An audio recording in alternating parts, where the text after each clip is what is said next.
Ladies and gentlemen, good morning and welcome to the PNB Housing Finance Limited Q3 and 9M FY26 earnings conference call. As a reminder, all participant lines will remain in the listen-only mode, and there will be an opportunity for you to ask questions after the presentation concludes. Should you need assistance during the conference call, please signal the operator by pressing star, then zero on your touch-tone telephone. Please note that this conference is being recorded. I will now hand the conference over to Mr. Chaitanya Yadav, National Head of Corporate Planning and Investor Relations, for opening remarks. Thank you, and over to you. Thank you, Ryan. Good morning and welcome, everyone. We are here to discuss PNB Housing Finance Q3 and 9 months financial year 25-26 results. You must have seen our business and financial numbers in the presentation and the press release shared with the Indian stock exchanges and are also available on our website. With me, we have our management team led by Mr. Ajay Kumar Shukla, Managing Director and CEO of the company. We will begin this call with the performance update by the management team, followed by an interactive Q&A session. Please note that this call may contain forward-looking statements which exemplify our judgment and future expectations concerning the development of our business. These forward-looking statements involve risks and uncertainties that may cause actual developments and results to differ materially from our expectations. PNB Housing Finance undertakes no obligation to publicly revise any forward-looking statements to reflect future events or circumstances. A detailed disclaimer is on slide 44 of the investor presentation. With that, I will now hand over the call to our MD and CEO, Mr. Ajay Kumar Shukla. Over to you, sir. Yeah, good morning, everyone. I'm pleased to present our Q3 and 9-month financial 26 performance. Let me give you some industry update and guidance. This quarter, the RBI announced an additional 25 basis point reduction in the repo rate, bringing it down to 5.25% with immediate effect. With this step, the RBI has delivered a cumulative 125 basis point cut in 2025, marking one of the most meaningful easing cycles in recent years. This latest policy action is a clear positive for the real estate sector as we close out the year. It builds on the earlier rate reductions and further strengthens home buying affordability, particularly in the affordable and mid segments. The customers are more sensitive to interest rate movements. The decline in EMIs is expected to draw fence sitters back into the market, supporting sustained demand momentum. With housing prices across the top 7 cities rising by around 10 to 15% over 2025, the rate cut acts as an important cushion to preserve affordability. It offsets part of the price appreciation witnessed during the year and ensures that home ownership remains accessible to a wide base of buyers. Overall, the combination of softer borrowing cost, resilient buyer sentiment, and stable economic fundamentals positions the housing market on a strong footing as we move in 2026. Let me talk about the performance of the PNB Housing Finance Limited. The retail loan book grew by 16% YOY to 81,931 crore as on 31st December 2025. The total loan book of the company stood at 82,232 crore as on 31st December 2025. The affordable and emerging market segment now accounts for almost 39% of the retail loan book. With continued focus on collections, our credit cost for Q3 26 remains at minus 19 bps. The gross NPA stood at 1.04% as on 31st December 2025. The affordable portfolio continues to season. We have witnessed some uptick in delinquencies and an expected trend at this stage of the business cycle. Importantly, delinquency level remains well within industry benchmark for the affordable housing segment. We remain deeply focused on maintaining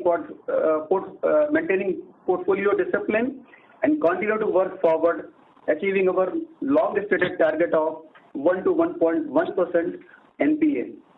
NIM remains stable at 3.63% during the quarter. Achieved ROA of 2.57% for 9-month financial year 26 on an annualized basis.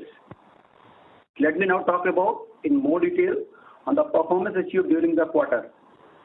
As far as disbursement is concerned, during the quarter, overall retail segment disbursement grew by 16% YOY, reaching 6,217 crore. Within this, the affordable segment saw a 15% YOY drop and 4.5% quarter-on-quarter decline in disbursement, driven by our strategic decision to recalibrate affordable business in few challenging geographies due to government ordinance. However, the emerging market segment continued to outperform, delivering a strong 25% YOY growth in disbursement. As this impacted pocket stabilize, we expect affordable disbursement to revert back to growth trajectory of Q4 financial year 26. The prime segment delivered 20% YOY growth despite the broader pressure on yields following the rate cuts. Looking ahead, our strategic priorities remain unchanged. We will continue to reinforce our focus on scaling the affordable and emerging market segment given their strong underlying demand and long-term growth potential.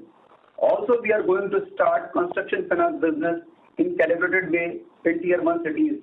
Apart from that, we are also going to start emerging developer finance with average ticket size up to 25 to 30 crore range in selected cities to improve our yield and NIM. As far as loan book is concerned, the retail loan book grew by 16% YOY as on 31st December 2025.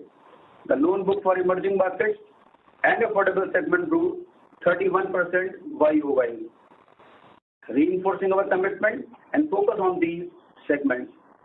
As stated earlier, the company continues to focus on growth in emerging and affordable segments, which contribute 39% of retail book. The corporate book now stands at 272 crore as on 31st December 2025. The total loan book stood at 82,203 crore and asset under management is at 86,048 crore. The total live accounts serviced by the company crossed 3.6 lakhs. As far as geographical presence is concerned, the total pan-India branch network of the company is 355, with the affordable and emerging market segment accounting for 79% of total branch network. Our expanding footprint in Tier 2 and Tier 3 cities positions us well to capture increasing demand in these markets. Aligned with our long-term growth ambitions, we expect to add 40 to 50 new branches annually to deepen our presence in Tier 2 and Tier 3 cities. If I talk about asset quality, the gross NPA improved to 1.04% as on 31st December 2025 as compared to 1.19% on 31st December 2024 and 1.04% as on 30th September 2025. During the quarter, we recovered 49 crore from retail and corporate segments. The company has a remaining written-off pool of around 650 crore in corporate and around 350 crore in retail.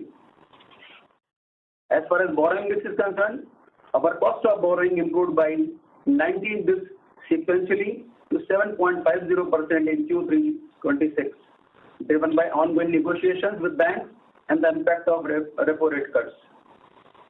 As far as margin is concerned, NIM remains in line with our guidance level at 3.63% for the quarter versus 3.67% in Q2 financial year 26.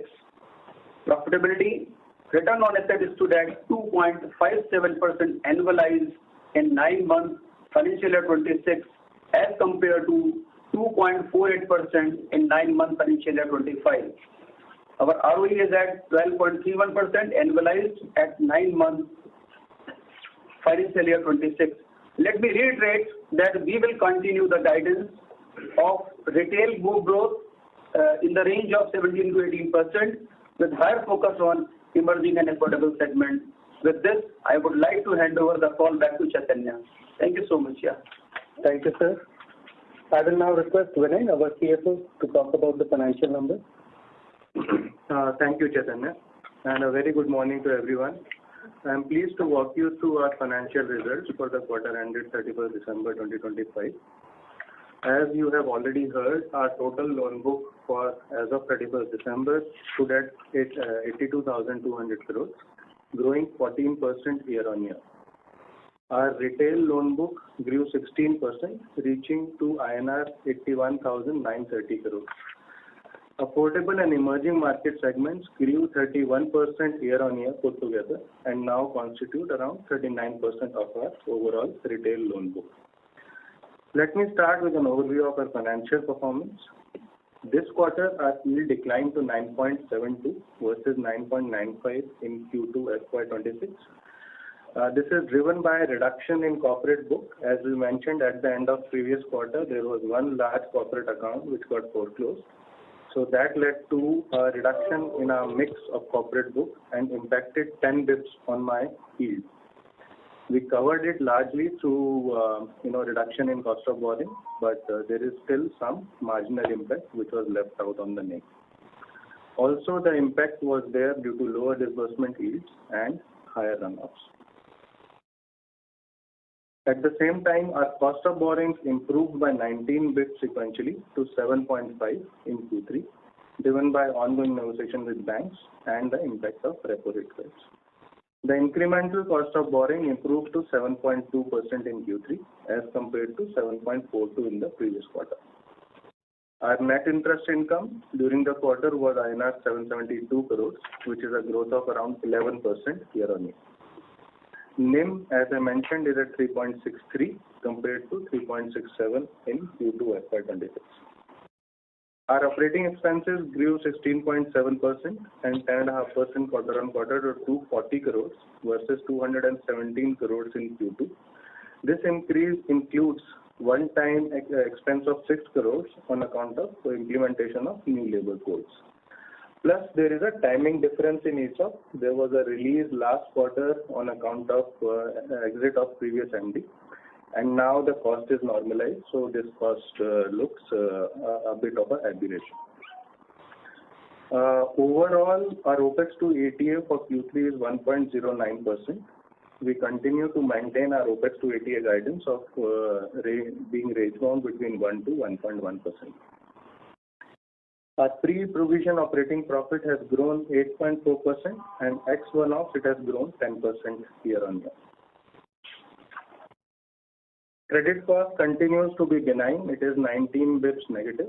As MD sir also clarified, we recovered around 49 crores from return of pools during the quarter. Our tax stood at 520, up 7.7% year-on-year.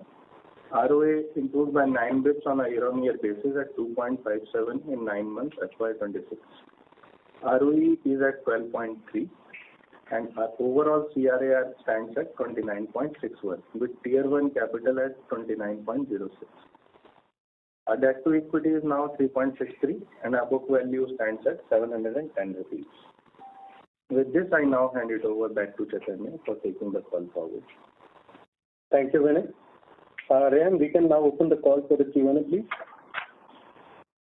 Thank you. Ladies and gentlemen, we will now begin the question and answer session. Anyone who wishes to ask a question may press star and 1 on their touchtone telephone.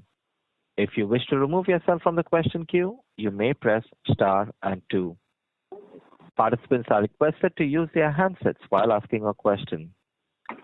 Ladies and gentlemen, we will wait for a moment while the question queue assembles.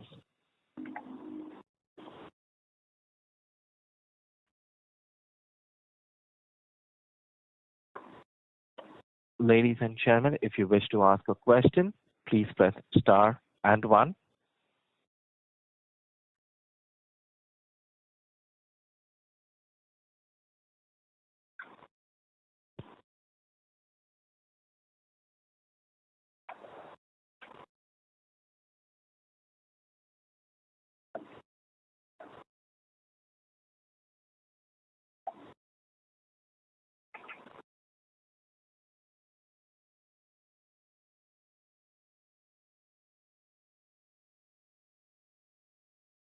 Yeah, Ryan, you can take the first question. We take the first question from the line of Abhijit Tibrewal from Motilal Oswal Financial Services Limited. Please go ahead. Yeah, good morning, sir, and thank you for taking my question. First of all, congratulations to Mr. Ajay Shukla on assuming the role of MD CEO at PNB Housing. Sir, first question on the affordable book. You have called out in the presentation and in your opening remarks as well that you have restricted ticket sizes in certain geographies. So just trying to understand which geographies are this, right? And what are the underlying reasons for restricting ticket sizes? If you could just help us understand that. Thank you, Abhijit. As far as the affordable book is concerned, we saw some challenges especially in some part of southern market. It was not all across India. So we recalibrated our strategy in those markets. This was primarily because of some government ordinance. And that phase is already out. I think we will rework and we will come back again on the new methods of defining our affordable strategy for the southern market. Got it. And sir, I mean, this ordinance that you're talking about, is it the MFI ordinance that came last year, almost a year back? Yeah, it was that, but it impacted the affordable business also, because when any information comes to the market, it impacts the other segments also. Got it. And these are not geographies or customers which have got impacted by tariffs or anything, right? So there was some partial impact on geography also. So for example, Tamil Nadu, we saw some challenge. Because of that, we decided to reevaluate our strategy in TN market, and since the market is again stabilized, and government ordinance is also now stabilized. Now I think we will be focusing again on those markets. Got it. So then the second question I had was, I mean, late last night you declared a corporate account as a fraud account, despite you having called out that you've written off this account back in FY23. So just trying to understand, I mean, this come up during any of your RBI or NHB inspections? And a related question here is, I mean, while you've been around here for a little over a month now, have you had a chance to take stock of the loan book? Basically, how is the asset quality, and would you need to take any higher provisioning on the book in the coming quarters? So, as far as this, the fraud which we reported, as you rightly said that we already written off this account in 2022-23, and there is no material adverse effect on financial of the company. And we are currently undertaking appropriate legal measures in this case. The amount sanctioned was 2.75 crore, and we reported 275 crore, and the current outstanding is 237 crore around. And since it is already provisioned, so no financial impact. I don't think On the asset quality front, Abhijit, we don't foresee any increase in any of the segments. We are adequately provisioned across all the stages, and that may continue. Got it. And sir, declaring this account as a fraud now, was there some technical reason behind it? Yeah, it was basically due to some recent developments which have happened in that particular account, and hence, as per the process, after following the due process, of giving principles of natural justice, we have then decided to declare it as a fraud. Got it. And so then the last question I had was, have you made any PLR changes in the last quarter, or any changes effective January this year? No, not yet. No. Got it. So this is all from my side. Maybe I'll come back in the question. Thank you, and I wish you and your team the very best. Thank you. Thank you. We take the next question from the line of Viral Shah from IIFL Capital. Please go ahead. Yeah, hi. Thanks for the opportunity and congratulations, Ajay, on the new role. It has been now 1 month since you joined PNBHF. I just wanted to understand, from your perspective, first of all, what is it that you are finding it, say, different versus your expectations when you were joining? And secondly, more importantly, if there is any change or an update to the strategy of, say, growing the share of affordable emerging, say, anything within, say, underwriting or the collection practices where you think you can make it more robust, any of those things, what will be your views on this piece?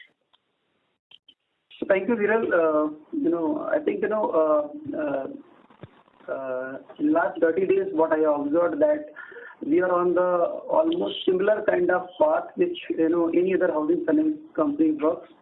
And as already said, I reiterated that we will continue the guidance which has already been given in the market. We'll focus on our emerging and affordable business. So there will not be much change in the strategy of the organization. Will continue and will further improve and explore the opportunities where we can get that better yield and NIM. I don't see any challenge as of now, as Vinay also confirmed that on the quality of portfolio, because even in affordable also, we are much better than any affordable company, in this industry. So I don't see there is any change as far as the quality and all those things. And just as part of this only, so I think earlier guidance with regards to, say, the share of affordable and emerging mix, stated number was 40%, and then I think couple of quarters back there was some reclassification in emerging, and we had kind of highlighted that that percentage now can look higher. Do you want to give any percentage target over a medium term? Yeah, so we currently we are 39%, and we are expecting this to grow by 45 to 50%, in the range of 45 to 50%. As a share, right? The emerging and affordable. Emerging and affordable, yeah, put together. Got it. And just on the question that I asked, sorry if I am repeating, but with regards to the underwriting practices or collection practices, you don't anticipate any change because of which there can be any disruption to our growth or anything?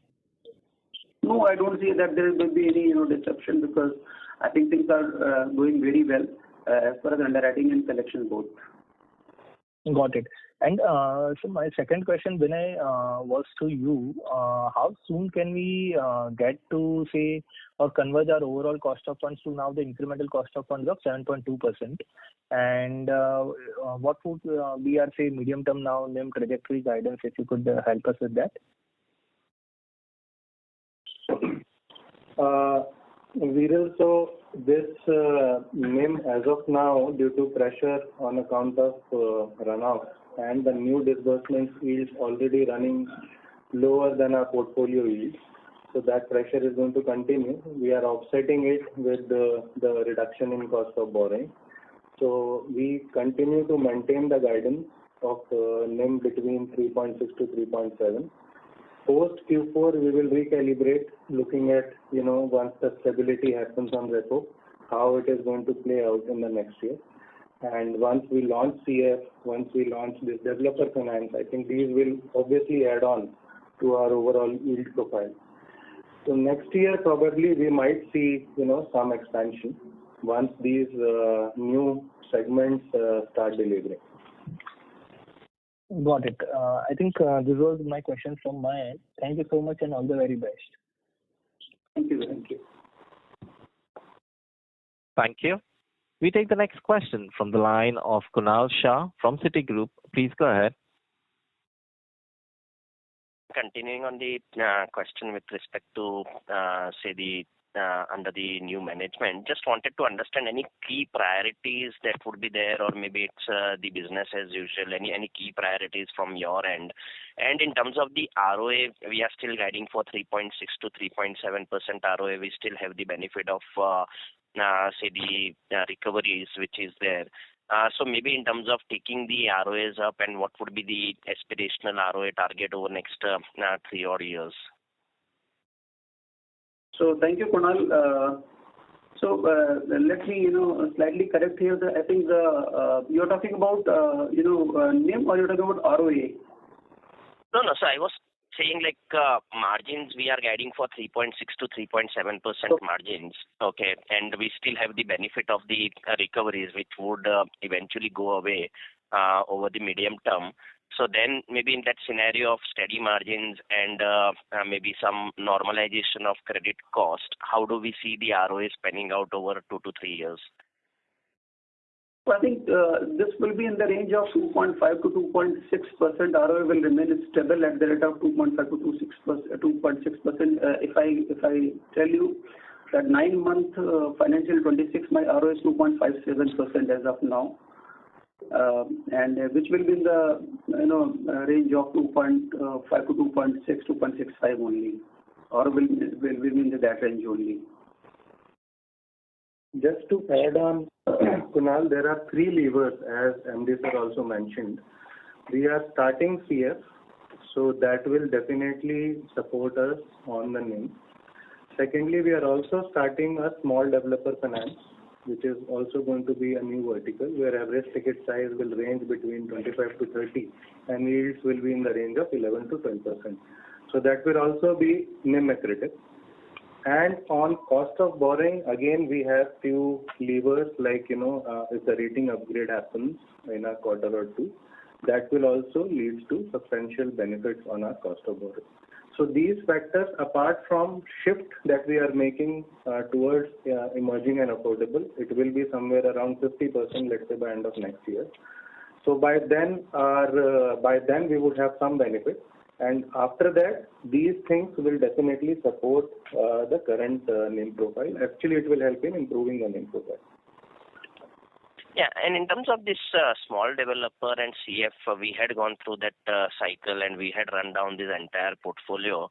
So maybe learning from the past experiences, any differences in the business model that we would now incrementally cater to, and how much would it scale up to? Maybe is there any cap in terms of the proportion we would want to, or maybe can it get towards like 3-5% of the AUM over a 3-year period, or no, will not be so aggressive? Yeah, so Kunal, I think what we have planned is that we will be having almost 8 to 10% of my total book as our exposure in construction finance and emerging developer portfolio. Any given point of time, it would be in the range of 8 to 10% only. That's the maximum exposure we want to keep. That all will remain the retail business. As far as policy is concerned, so emerging developer and the construction finance both will have a separate policy. Okay, there will be difference between both the policies because where the emerging developer financing will end, the construction finance will start. So we are in the process of designing emerging developer policy. The construction policy is already in place, and that's how we have started sourcing business also. But soon you will see that disbursement will start in Q4 or maybe first quarter of Q1. Sure. And one last question, if I can squeeze in, that's with respect to affordable again. So you are maybe, when you mentioned you have recalibrated the growth in some geographies and ticket size cap in select geographies. Overall, when we look at it, it's like still the ticket size of more than 15 lakhs is something which is coming up, which is coming down actually. So is that maybe in terms of the ticket size capping, or this is something similar to what you indicated, challenges in the southern market? And even in terms of the repayment rates in affordable housing, when we look at it with the disbursements which have been there of 786 crores, we are still seeing almost 600 crores of accretion. So there's hardly been any rundown which has been there in that portfolio. So maybe what could be the reason for that? So the prepayment run rate still appears to be quite low in the affordable housing, yeah. And where should we aim this segment to grow, say, over the next 12 months in terms of the growth ratios? Yeah, hi. This is Valli Shekhar. See, regarding this, disbursements which you are asking about in Q4, the ticket size will slightly go down because now there is a slighter concentration towards the PMAY as well. So the ticket size from the last year has slightly come down also. And this recalibration is particularly in the southern markets. As you all are aware that Tamil Nadu used to be our number one contributor in terms of the business. So when we faced that, ordinance issue in the first quarter, by second quarter we had recalibrated certain product policies in certain branches and on the ticket size also. So the effect has come as a spiral effect on the quarter three. But now in quarter three, since the ordinance, has been retaken back, now we have again come back with the policies, and by Q4 we will be coming back again as usual in those markets. And the guidance remains the same. We'll be growing quarter on quarter in 25% to 30% is the level of growth which we are expecting. And yeah. Okay. Yeah, that's helpful. Yeah. Thank you, and all the best. Yeah. Thank you. Thank you. Thank you. We take the next question from the line of Nischint Chawathe from Kotak. Please go ahead. Yeah, most of my questions have been answered. Just a small one on competition. On the affordable side, you have kept the incremental rates stable sequentially. Do you see competition in the sector, and do you see these rates going down?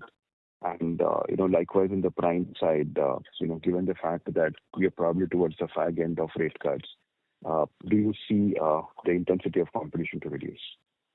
So, Nischint, I think the competition is all across in this industry. So, I think it's a very competitive industry.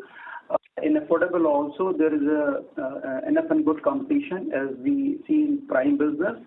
But just that competition is there, there will not be much impact on the pricing because the range wherein we are operating is already very competitive pricing in the market. So I don't see there would be much more price drop in the market, especially in affordable segment. I think this will remain as it is. And as far as prime is concerned, there is definitely is. Because of recent repo rate cut, there is a challenge in the market from nationalized banks and the private sector banks. But we have segmentized ourselves in a very different way. So close to 45% of my portfolio is self-employed and 55% is salaried. So we get better margin in self-employed. That is why we are able to maintain our margin and NIM. Have you called out the difference in rates between salaried and self-employed? So yes, there is a risk-based pricing. So we always use risk-based pricing. So salaried always rates are softer than self-employed. Got it. And you're increasing the share of construction finance and emerging developers. Sort of technically increasing the risk profile of the company to some extent. In this backdrop, do we really see a rating upgrade? Given the fact that the risk is actually will incrementally be slightly higher. So yes, but definitely the construction finance business is always a riskier business in the market. But I think the kind of policy and underwriting standard we are going to set and we have set, I think we will be sail through easily. Nischint, also there is a cap on the overall growth. We are not going to grow very aggressively here. It will remain, range bound between 5 to 7%, in the next 2 to 3 years. So it will not grow so aggressively, and large part is still retail. So that is not going to be a challenge. Yeah, and you're expecting an upgrade probably in next 1 or 2 quarters, is it? Yes, I mean we are hoping for it. Sure. Thank you very much and all the best. Thank you. Thank you. Thank you.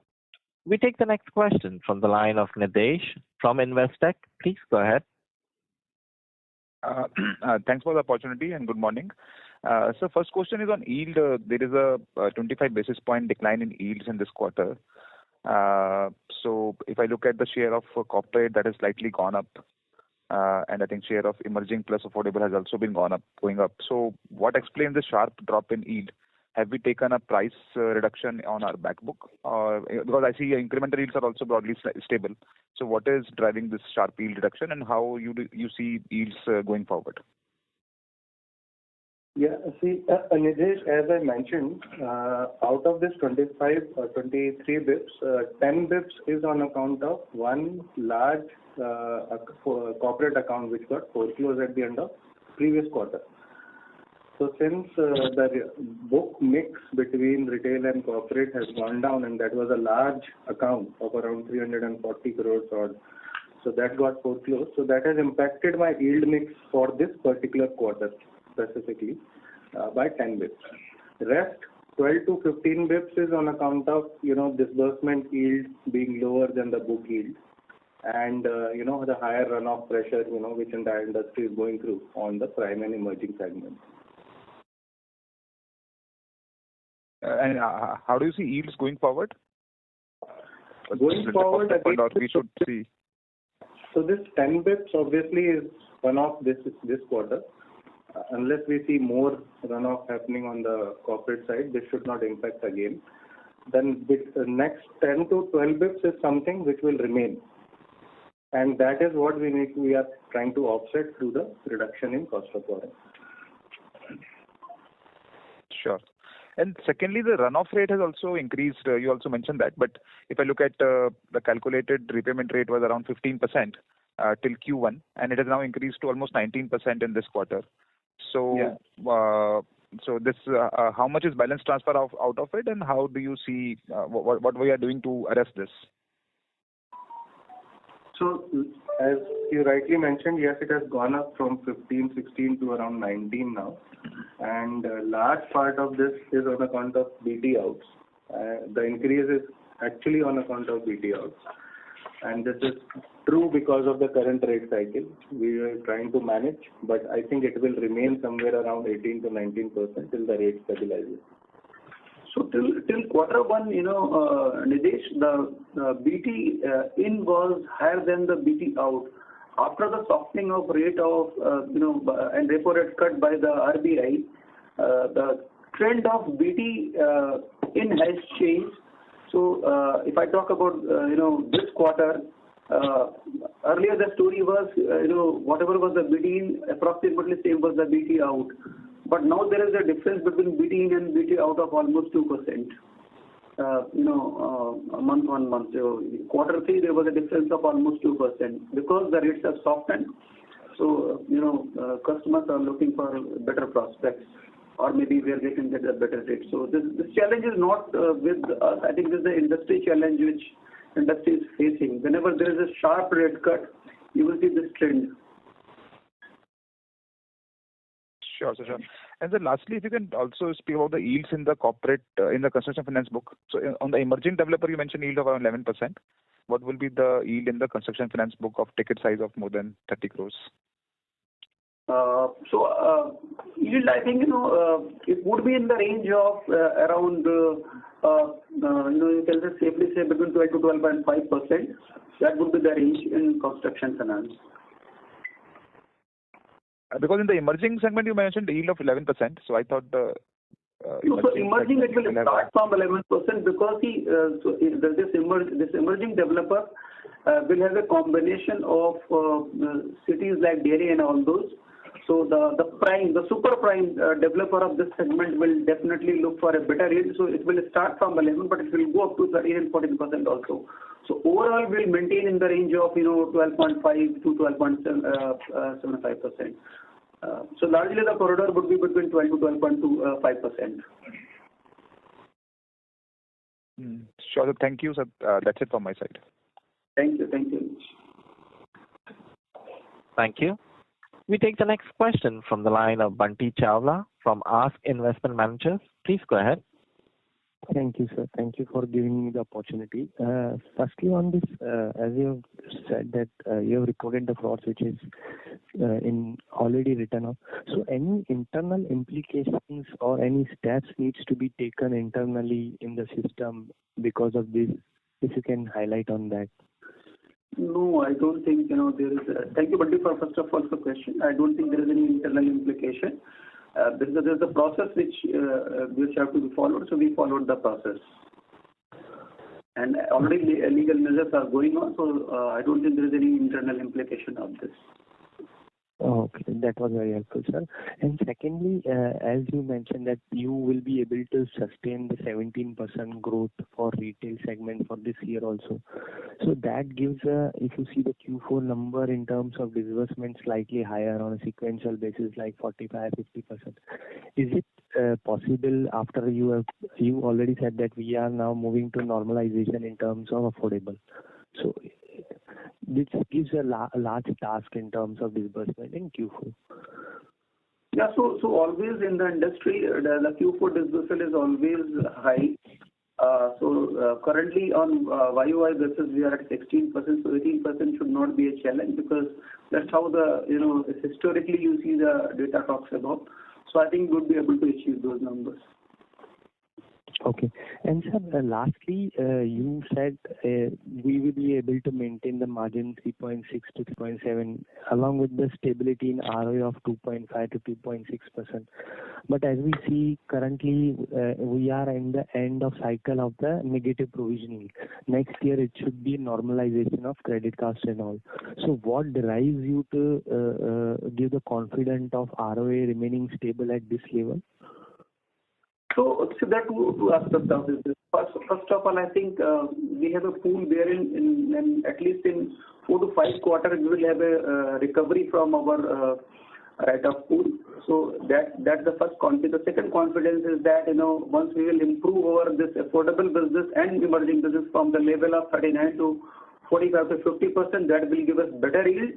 As well as since we are going to start our corporate construction finance and the emerging developer finance, that will also give us edge to maintain the higher business volume and the higher yield. So this will maybe if at all we don't get much relief from after 4 to 5, 6 quarters, then I think by the time this business will build and will compensate from the scale of business and the margin.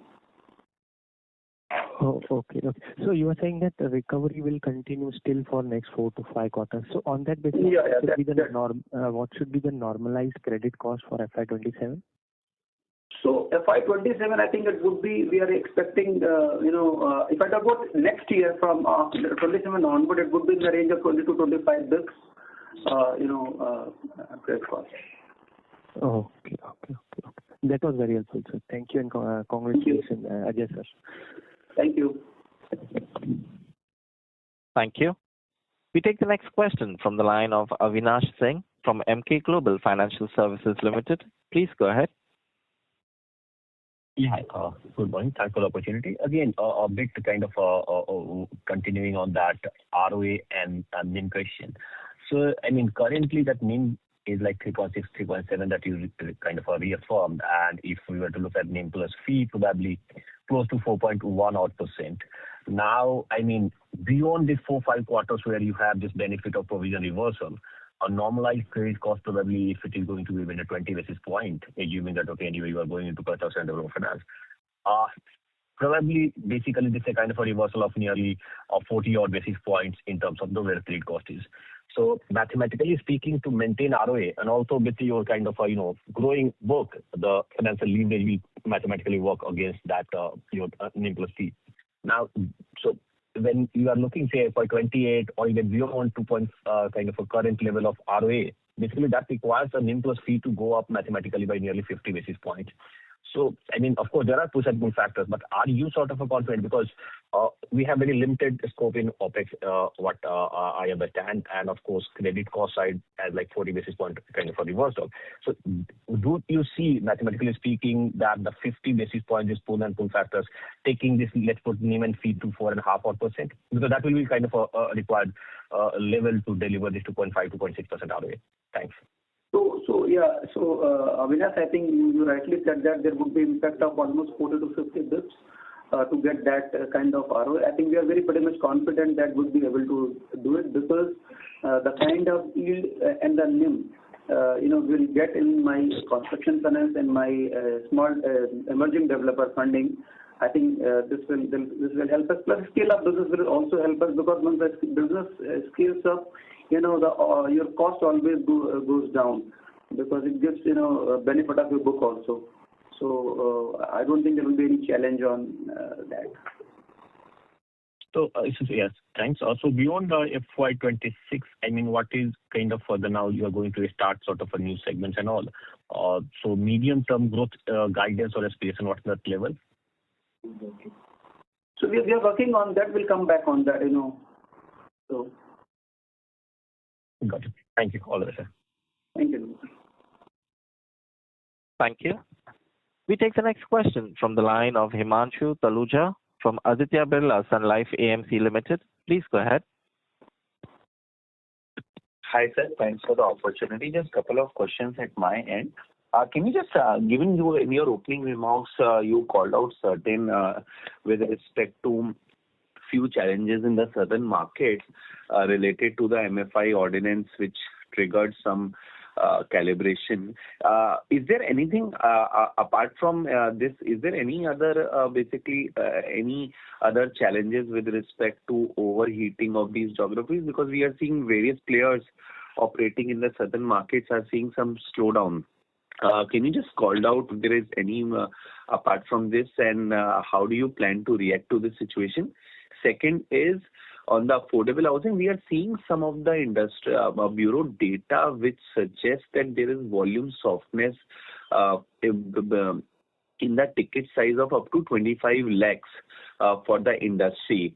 How do you plan to deliver growth if the industry volumes remains on a muted? If you can just help us, how do you plan to deliver growth in the affordable, or can we see some bit of calibration in the growth for next few quarters as well in the affordable housing? Thanks. And then I have one more question. Yeah, Himanshu, hi.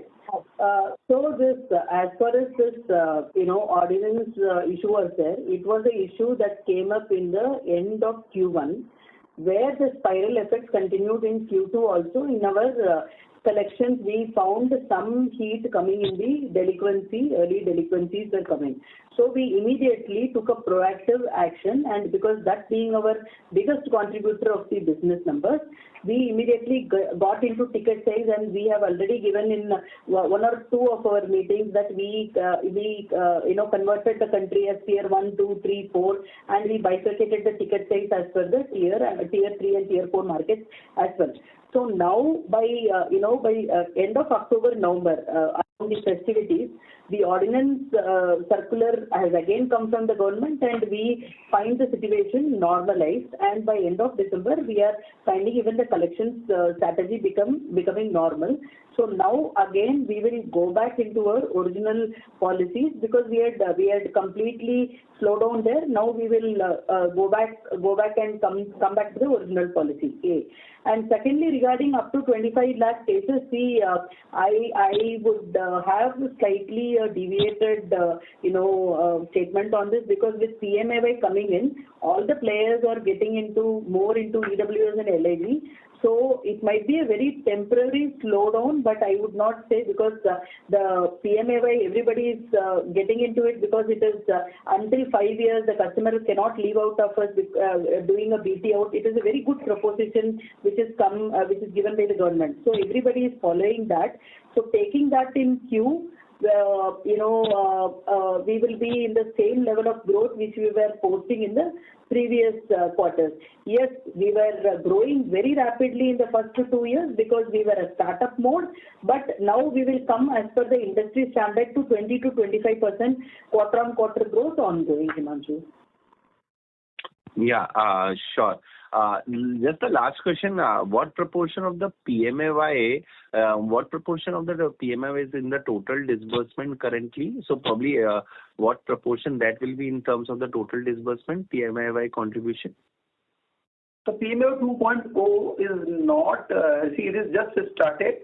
So because the pool is building up now, till now, if I say the ballpark number, it would be the subsidy which customer have got is around in the range of 7 to 8 crore, which subsidy has been given.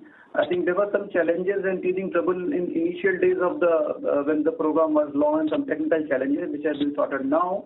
The process is also smoothened because NHB and government has taken different measure for that, and they sorted it out. Now I think this will scale up and it will move very fast in terms of getting subsidy to the customer. But as of now, if you talk about the contribution is very low because the process was slightly cumbersome. Okay. But can you expect this PMAY 2.0 to be the game changer in the next 6 to 9 months? Probably from a post 6 to 12 months, basically, can it become a game changer in terms of your disbursement volumes? Yeah, so no, it may not be a very high game changer, I would say, but definitely it will be game changer because there is enough push from the government and the National Housing Bank also to promote this. And that is how I think this again some meeting is going to happen in few part of country where few of the further deliberation will happen, and I think government focus is clearly on to improve this, and because the overall amount which they've allocated is substantial to facilitate to the underprivileged customers. Okay, sure. Sir, just a small, if you can just provide, even if Vali ma'am can provide this data point for the affordable housing, how's the 6 MOB and 12 MOB vintage portfolio for the affordable housing, how these numbers are trend, and yeah, thanks. We will get back to you separately. We will get back to you separately. Huh? Sure. Thank you. Yeah, thank you. Thank you. We take the next question from the line of Harshit Toshniwal from Premji Investment. Please go ahead. Yeah. Hi, sir. Am I audible? Yeah, Harshit, you're audible. So the question was related to the 10 basis point impact which you mentioned because of the corporate book, one of the account rundown. When I look at the corporate developer loan movement this quarter from I think 319 to 250 crores, since we haven't done any disbursement, I think probably the net repayments are not very high. It's to the tune of 70-80 crores itself. So actually, if you can help me tie up the 10 basis point impact on the yield, seems too large for a rundown of a 70 crore number itself. How should we look at the 10 basis points? And you mentioned that next quarter onwards the reversal will happen for the 10 basis points. So should we expect that the yields of 9.55 which we have come to, a normalized number would be 9.72 number. A normalized number would be 9.85 to look at from the next quarter. Yeah, Harshit, as you mentioned, so it should not be compared with this runoff happened at the end of previous quarter. So the runoff happened on 30th of September. So the 30th of September book was already lower by 350 crores.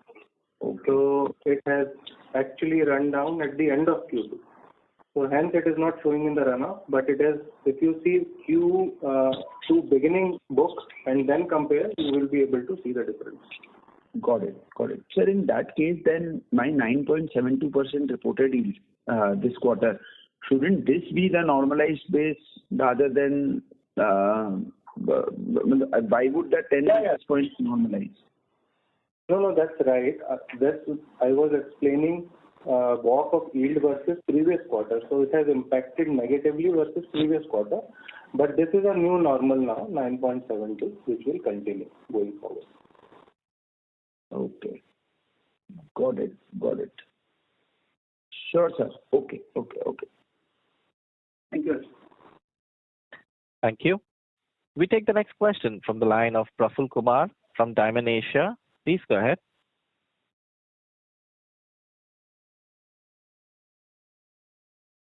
Praful, please unmute your line and proceed with your question.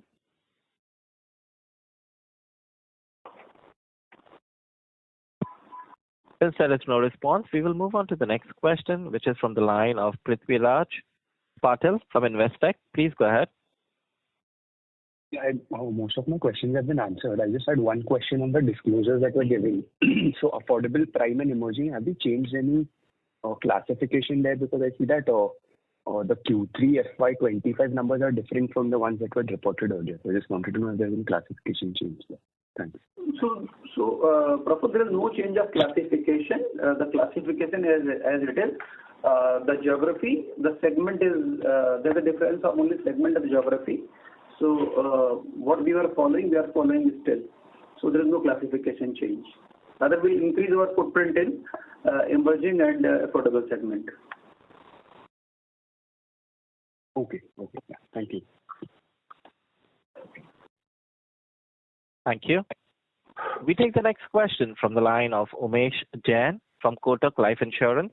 Please go ahead.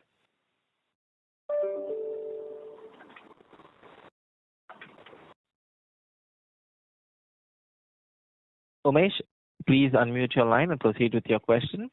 Hi, sorry. Can you hear me? Yes, please go ahead.